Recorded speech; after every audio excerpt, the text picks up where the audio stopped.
तरफ idea of India के सिद्धांत, दूसरी तरफ न्यू इंडिया की जिद। एक तरफ रिकॉर्ड तोड़ महंगाई बेरोजगारी, दूसरी तरफ मंदिर मस्जिद हिंदू मुस्लिम के झगड़े। एक तरफ गांधी के सिद्धांतों की चर्चा, दूसरी तरफ गुजरात से शाह के रणनीतियों का जिक्र। इन सभी मुद्दों पर हमारे साथ बातचीत करने के लिए मौजूद हैं आइडिया ऑफ इंडिया के हमारे इस एपिसोड में गुजरात से वडगाम के विधायक और उससे भी कहीं ऊपर सामाजिक राजनीतिक कार्यकर्ता जिग्नेश मेवाणी। बहुत बहुत स्वागत करते हैं सर हम आपका। और जो सबसे पहला सवाल हम आपसे पूछना चाहेंगे वो यही कि क्या आपको लगता है न्यू इंडिया और आइडिया ऑफ इंडिया के बीच एक फासला है? अगर है तो किस तरह का फासला है और क्यों ये फासला क्रिएट हुआ है? देखिए, आइडिया ऑफ इंडिया का एक सीधा मतलब ये है कि बेसिकली आइडिया ऑफ इंडिया बहुत सालों में डेवलप हुआ है और स्वतंत्रता की लड़ाई में जो लोग बलिदान दिए, जो लोग संविधान का सर्जन किए, बाबा साहब अम्बेडकर हो, शहीद आजम भगत सिंह हो, सरदार पटेल हो, इन सबकी सोच उसमें रही है। मोदी और अमित शाह जो न्यू इंडिया की बात करते हैं और फिर रात दिन केवल हिंदू मुसलमान को लड़वाना, इनके अतिरिक्त इनके पास कुछ नहीं है।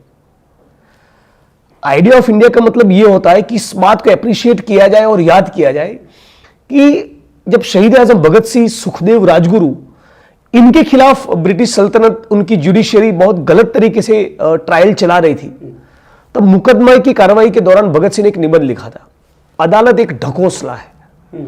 वो पढ़कर पूरे भारत में से केवल एक जज रिजाइन किए, भगत सिंह, सुखदेव, राजगुरु के समर्थन में ब्रिटिश जुडिशरी के खिलाफ। वो थे जस्टिस आला हैदर।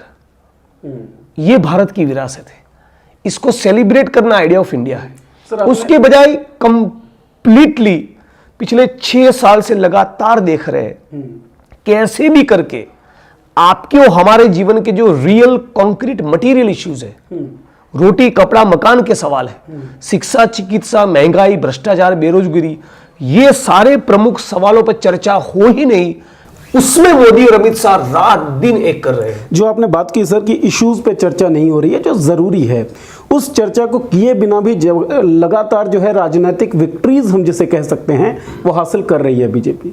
तो इन हालात से निकलने का तरीका क्या होगा, रास्ता क्या होगा? देखिए, अगेन उसी मुद्दे पर आना होगा हमको, जो असली मुद्दा है जी। वो मंदिर मस्जिद की ही बात करेंगे तो जो फेक मुद्दा है उसको भुनाएंगे 1 बार 2 बार 5 बार 25 बार, उसका भी एक लिमिट तो आएगा। अब लिमिट आ चुका है। सीए के खिलाफ जो मोर्चे निकले हैं, 50-60 लाख लोग अब तक सड़क पे निकले। सीए के खिलाफ जो मोर्चे निकले हैं उन मोर्चों को बिकाऊ कहा जा रहा है, क्या टेक है आपका? अब जिनका दिमाग ही पूरा मानसिकता ही इतना घोर मुस्लिम विरोधी है, जो तय करके बैठे हैं कि इस मुल्क के संविधान को चूर चूर कर दिया जाए, बाबा साहब का फोटो रहे उसके सारे पन्ने फाड़ दिया जाए, ये जब तय करके बैठे वो किसी भी प्रकार की भाषा का प्रयोग करेंगे। वहां जो बहनें बैठी है, मोदी जी को इस प्रकार के न केवल स्टेटमेंट रोकने चाहिए, उनमें उन बहनों में अपनी मां दिखनी चाहिए। आप तो कहते थे मैं मुसलमान बहनों का भाई हूं, वो क्या हुआ उस लगाव का, उस करुणा का क्या हुआ? झूठ बोल रहे थे। द इकोनॉमिस्ट की एक रिपोर्ट आई है सर आज, वो कहती है कि 20 करोड़ जो भारतीय मुस्लिम हैं उसको डराने का काम बीजेपी कर रही है। क्या आप इस रिपोर्ट को सही मानते हैं? बिल्कुल। किस तरीके से? और जिस प्रकार से मॉब लिंचिंग हुए, सोशल मीडिया पर जिस प्रकार की मां बहन की गालियां खुले आम मुसलमानों को दी जा रही है। वेस्ट बंगाल के एक प्रेसिडेंट ने, भाजपा के प्रेसिडेंट ने यहां तक कहा कि पब्लिक प्रॉपर्टी जो डेमोन्स्ट्रेशन के दौरान टूटी, वोट बैंक अपनी बचाने के लिए ममता उनके खिलाफ कोई एक्शन नहीं ले रही है। हम लोगों ने कुत्तों की तरह उनको साफ कर दिया। अमित शाह क्या कह रहे हैं? इन कीड़ों को हम कुचल देंगे। और एक बीजेपी के नेता ने कहा जो सीए का विरोध करेंगे उसको जिंदा गाड़ देंगे।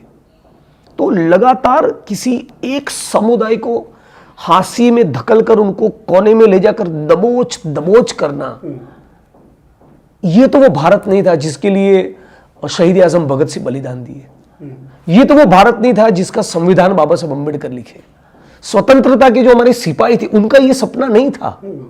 उनका सपना यह था कि समाजवाद आए, धर्मनिरपेक्षता आए, ठोस लोकतंत्र हो। अभी तो ठोकतंत्र बन गया है। मोदी और अमित शाह जो तय करते हैं उसके खिलाफ आप और मैं तो छोड़िए, भाजपा के लोग बोलने नहीं हिम्मत नहीं कर सकते। बीजेपी के अंदर इतना फ्रस्ट्रेशन है, वो बोल नहीं पा रहे। बीजेपी के अंदर एक दिन बहुत बड़ा ब्लास्ट होगा, इतना घुटन है, पार्टी टूट जाएगी। मोदी और अमित शाह जिस प्रकार से उनको भी बोलने नहीं देते, बीजेपी के अंदर भी वही होगा जो ये दोनों चाहते हैं, भारत में भी वही होगा जो सिर्फ ये दो लोग चाहते हैं। ये सब कैसे चलेगा? लोकतंत्र है ये, we the people will decide कि किस डायरेक्शन में ये मुल्क जाएगा। लेकिन उसी वी द पीपल ने डिसाइड किया था और 303 सीटें इनको पार्लियामेंट्री इलेक्शन में दी थी। देखिए, इलेक्टोरल पॉलिटिक्स का ग्रामर ऐसा है कि आप इस प्रकार से सत्ता हासिल कर सकते हैं, लेकिन तर्क आपका ये है कि हमारे पास मेजोरिटी है, मेजोरिटी को यूज करके हम ये कानून पारित किए। हिटलर के पास भी थी, हिटलर भी चुनाव जीते थे, बाद में वो क्या किए, वो किए जिससे जर्मनी की जनता शर्मिंदगी दशकों तक महसूस की, आज भी करती है। उसी तर्ज पर हमारा कहना है। मतलब आप देश के प्रधानमंत्री को हिटलर के साथ कंपेयर कर रहे हैं? सुनिए, उन्होंने गुजरात की नाक कटवाई है, गुजरात को पूरे देश को शर्मिंदा किया है। वो तो गुजरात मॉडल लेके आए हैं। उनके खिलाफ जो 50-60 लाख लोग सड़क पर उतरे हैं ना, उससे 4 गुना यूथ अभी बाहर आएगा बेरोजगारी के सवाल पर। 45 साल का रिकॉर्ड तोड़ दिया बेरोजगारी ने, महंगाई 7वें आसमान पर है। आप देखिए ना, 63 लोगों के पास इस मुल्क के यूनियन बजट से ज्यादा संपत्ति है। यह चमत्कार कैसे हो गया? मैं नहीं चाहता कि किसी की नागरिकता छीनी जाए, लेकिन यदि किसी की छीननी है तो इन चोरों की छीनी है ना, जो लुटेरे हैं। 63 लोगों के पास पूरी भारत सरकार के बजट से ज्यादा भी पैसा हो, मोदी है तो मुमकिन है ये लूट। 119 लोग हैं जिनके पास 36 लाख करोड़ पड़ा है। 36 लाख करोड़, तो एक तरफ 119 लोग हैं मोदी जी के दोस्त, जिनके साथ मोदी जी डिनर और लंच करते हैं, दूसरी तरफ 119 करोड़ जनता है। छीन लीजिए उनकी नागरिकता, और ये 36 लाख करोड़ लाइए भारत सरकार की तिजोरी में, ताकि कम से कम 10 साल के लिए पूरे इंडिया में हेल्थ एजुकेशन फ्री हो जाए। आप कह रहे हैं कि ये क्यों नहीं करना? आप कह रहे हैं कि दूसरी तरफ 119 करोड़ की भारतीय जनता है, उसी जनता का जो बहुत बड़ा एक तबका है, उस समर्थन में भी बात कर रहा है सीएए के। हाँ। तो कहीं ना कहीं जनता के समर्थन तो हासिल है। तो जनता की समर्थन सीए के समर्थन में जनता की जो रैलियां निकली, कितनी निकली? 50 से भी कम है। और उसके खिलाफ जो रैलियां निकली वो 250 से भी ज्यादा है। चलिए सर, जन आक्रोश जो है, आपने रैली का जिक्र किया। और सुनिए, ये रैली क्यों निकल रही, मैं आपको सिंपल करके समझाता हूं।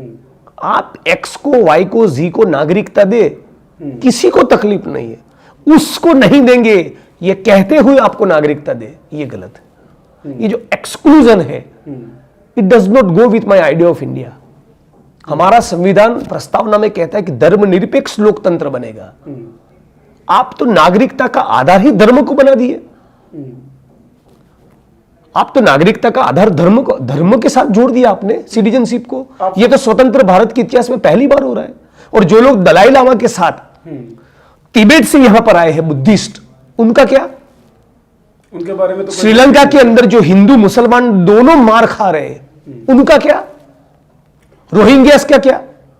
अच्छा, आपको क्यों लगता है केवल ये जो 3 मुल्क शामिल किए गए हैं सीए में, पाकिस्तान, अफगानिस्तान और बांग्लादेश, और कुछ धर्म जिनको मेंशन किया गया है, टारगेट क्यों किया गया है केवल इन मुल्कों का नाम, केवल उन धर्मों का नाम? ताकि वहां पर मुस्लिम समुदाय की मेजोरिटी है, तो मुसलमान जहां पर है वहीं हम लोगों का प्रताड़न होता है।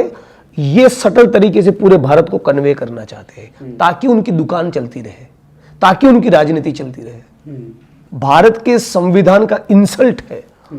ये स्वतंत्र भारत के इतिहास का सबसे काला कानून है।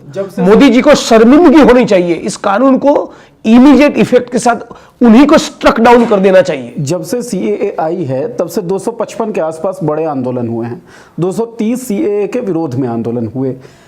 क्या मोदी और शाह से ये काउंटिंग करने में, ये कैलकुलेशन करने में गलती हो गई? उन्हें आभास तो रहा होगा। हाँ, असम में वो एक्सपोज हो गए ना। असम में पता चल गया कि 19 लाख लोग जो इलीगल माइग्रेंट्स उसमें दिखे, इमिग्रेंट्स दिखे एनआरसी के थ्रू, उसमें हिंदू निकले 13-14 लाख। उनको था कि 350 निकलेंगे हिंदू, तो रगड़ेंगे बाकी के लोगों को। तो क्या उसने पुश किया सीए लाने के लिए? बिल्कुल। और फायदा क्या होगा इससे? जहर की खेती के हिसाब से ये तो जहर की खेती होगी। किस तरह से? समाज हिंदू मुसलमान में और भी बटेगा जो बटा हुआ है, और ताकि वो 45 साल का रिकॉर्ड तोड़ने वाली बेरोजगारी, महंगाई, उस पर तो बात ही ना हो। ये जो पूरी लूट चल रही है इस मुल्क में, उसकी बात ही ना हो। पॉलिटिकल अल्टरनेटिव विकल्प क्या है सर? इस वक्त पे तो जनता है। चुनावी राजनीति के अखाड़े में उतरी पॉलिटिकल पार्टी, उनके नेता और उनके कार्यकर्ताओं से कहीं गुना, हजारों की तादाद में जनता खुद अपने आप इस काले कानून के खिलाफ सड़क पर उतरी है। चलिए, एक सवाल मैं इससे इतर लेना चाहूँगा सर। दिल्ली के चुनाव भी नज़दीक हैं। सीएए का जो केंद्र बिंदु हम माने सीएए के आंदोलनों का, वो दिल्ली रहा है। दिल्ली के चुनाव पे कितना असर आपको लगता है सीएए डाल सकती है? देखिए, कुल मिलाकर दिल्ली में जो भी इंसाफ पसंद जनता है, जो भी सेंसिबल लोग हैं, वो इतना तो समझ रहे हैं। आज पूरे भारत में एक मैसेज ये तो है कि जो बड़ी बड़ी डींगे मार रहे थे मोदी जी, उनसे डिलीवर नहीं हुआ। न महंगाई कम कर पाए, न भ्रष्टाचार को खत्म कर पाए, न रोजगार को दे पाए, न रोटी कपड़ा मकान सुनिश्चित कर पाए, न रूल ऑफ लॉ को एंश्योर कर पाए। तो something is terribly wrong in this country. एक और मोदी जी से बात बन नहीं रही है। मोदी जी इनकॉम्पिटेंट है, इस प्रकार का मैसेज है। उसके मुकाबले अरविंद ने जो काम किया है उसका एक एप्रिसिएशन बहुत है। तो मैं मानता हूं कि यदि दिल्ली की जनता, मुझे लग रहा है कि किसी कीमत पर भाजपा को नहीं चुनेगी, और यदि उसमें भी अरविंद और कांग्रेस का किसी कीमत पर यदि अलायंस हो जाता है, अब तो खैर अलग अलग चुनाव लड़ने वाले, लेकिन यदि होता तो मुझे लगता है कि एक भी सीट बीजेपी की नहीं आती। लेकिन ये ना हो तब भी बीजेपी का तो दूर दूर तक जीतने का कोई सवाल नहीं। जिग्नेश मेवाणी चाहते हैं कि कांग्रेस और अरविंद केजरीवाल, मतलब आम आदमी पार्टी, केवल ये दो पार्टी की बात नहीं, जिस प्रकार का फांसीवादी चरित्र आरएसएस और बीजेपी का है, सारे विपक्षी दल, सारे लड़ने वाले लोग, सारे इस मुल्क के एकेडमिशियंस, प्रोफेसर्स, इंटेलेक्चुअल्स, सारे प्रो पुअर फोर्सेस, इन सब का हर एक स्टेट में स्टेट वाइज और नेशनली अलायंस होना ही चाहिए, आपसी सारे मतभेदों से ऊपर उठकर, क्योंकि आपके और हमारे मतभेद फांसीवाद के सामने की लड़ाई में ऑब्स्टेकल नहीं बनने चाहिए। अच्छा, जिस गठबंधन की आप बात कर रहे हैं कि सभी लोगों को फांसीवादी ताकतों के खिलाफ आना चाहिए, कई बार हमने इस बारे में जिक्र सुना है, कई बार महागठबंधन की खबरें आती हैं, चली जाती हैं। ये महागठबंधन बन क्यों नहीं पाता? कारण क्या है? किसका लोभ, किसकी लालच, क्या दिक्कत आ जाती है? स्वार्थ, सत्ता के समीकरण, सारी पार्टियों के पेटीनेस से ऊपर नहीं उठना। अभी इस वक्त हमारी लड़ाई किन के खिलाफ है, उसकी अभी तक शायद गंभीरता नहीं है। युवाओं का एक बहुत बड़ा तबका आपको फॉलो करता है, आपको आइकन समझता है। उनके लिए इस सिचुएशन में क्या मैसेज आप देना चाहेंगे, क्या संदेश देना चाहेंगे? देखिए, सारे पूरे देश के युवा साथियों को यही हमारा अपील और संदेश है कि कुछ भी हो जाए, आइडिया ऑफ इंडिया के साथ कुछ खिलवाड़ नहीं होना चाहिए। मोदी, अमित शाह, एक्स, वाई आएंगे और जाएंगे। What will survive is Indian constitution, what will survive is our idea of India.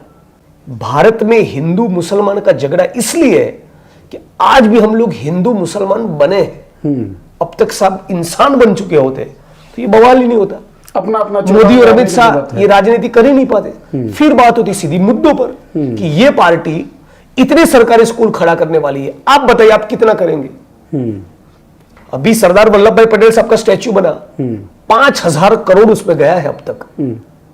Sardar Patel चाहते थे ये हो 5,000 करोड़ की अमाउंट में सरदार वल्लभ भाई पटेल के नाम से ही 500 करोड़ के 10 अस्पताल गुजरात के 10 जिलों में खड़े किए होते सरदार साहब के नाम से, तो वो कुछ काम की बात होती। लेकिन आप आज केवल मंदिर मस्जिद की बात करेंगे तो आने वाले 5, 10, 15 साल भी पॉलिटिक्स उसी के बेस पे होगा।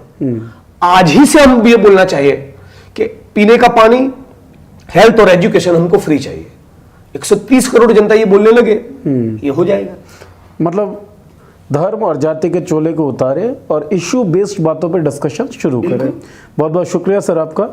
तो यही कह रहे थे जिग्नेश मेवाणी की धर्म और जातीय जो पहचान है उसे पीछे रखें, इश्यूज़ की बात करें, स्कूलों की बात करें, हेल्थ केयर की बात करें, देश के युवा। बहुत बहुत शुक्रिया सर आपका। हम आपसे फिर मिलेंगे किसी नई शख्सियत के साथ आइडिया ऑफ इंडिया में। देखने के लिए बहुत बहुत शुक्रिया। आपका मुद्दा बनेगा देश का मुद्दा। वॉल्टिक्स ऐप पर शेयर करिए अपनी बात हमारे साथ, हम उठाएंगे आपकी आवाज।